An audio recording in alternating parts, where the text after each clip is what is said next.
শেখ হাসিনা তারেক রহমান যে স্বদেশ প্রত্যাবর্তন করেছে, শেখ হাসিনাকে যদি ড্রাম টুপি পরিয়ে ফাঁসির মঞ্চের দিকে নেওয়া পর্যন্ত মানুষের যে যন্ত্রণা কষ্ট হয়, তার চেয়ে বড় যন্ত্রণা হচ্ছে শেখ হাসিনা তারেক রহমান বাংলাদেশের মাটিতে পা দেওয়ার পরে। শেখ হাসিনা বলেছিল, এই বেটা তোর ক্ষমতা থাকলে বাংলাদেশে আয়। আজকে তারেক রহমান রাজার বেশে, বীরের বেশে, এশিয়ার অবিসংবাদিত নেতা হিসেবে যখন আপনার বিমানে উঠেছে 50,000-এর উপরে টেকিং হয়েছে, 1,10,00,000 লোক তার প্রত্যাবর্তন সমাবর্ত এসেছিল, আপনি সারা পৃথিবী রেকর্ড করেছে।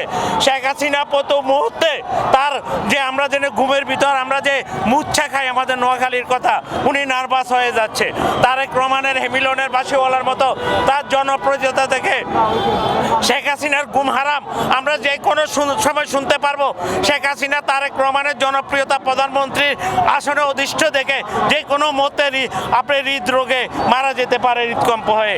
আমার কাছে মনে হচ্ছে যে কোনো মুহূর্তে সে আত্মহত্যা করতে পারে, যে কোনো মুহূর্তে তার ফাঁসির আগে সে মারা যেতে পারে। তারেক রহমানের এই জনপ্রিয়তা দেখে ঈর্ষান্বিত হয়ে। শেখ হাসিনা হিংসাপরায়ণ মহিলা ছিল, সবসময় তারেক রহমানের বিরুদ্ধে কথা বলেছে। অ্যাকচুয়ালি আমি কেন্দ্রের রাজনীতি করি, রাজপথে আমাকে রক্তাক্ত করা হয়েছিল, হেলমেট বাহিনী, অনেক জেল জুলুম খেটেছি।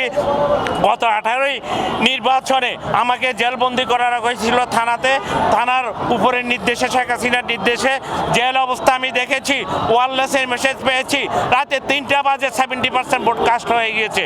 ওয়ারলেসে মেসেজ দিচ্ছে ওই কেন্দ্র থেকে কত পার্সেন্ট ভোট কাস্ট হয়ে গেছে। শেখ হাসিনা কখনো জনগণের ভোটে নির্বাচিত হয় নাই, ভোট কারচুপি করে 3বারে প্রধানমন্ত্রী হয়েছিল।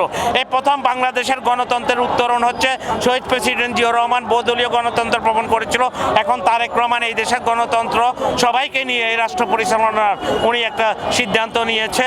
উনি প্রতি মুহূর্তে জাতির জন্য, দেশের জন্য উনি কাজ করে যাচ্ছে।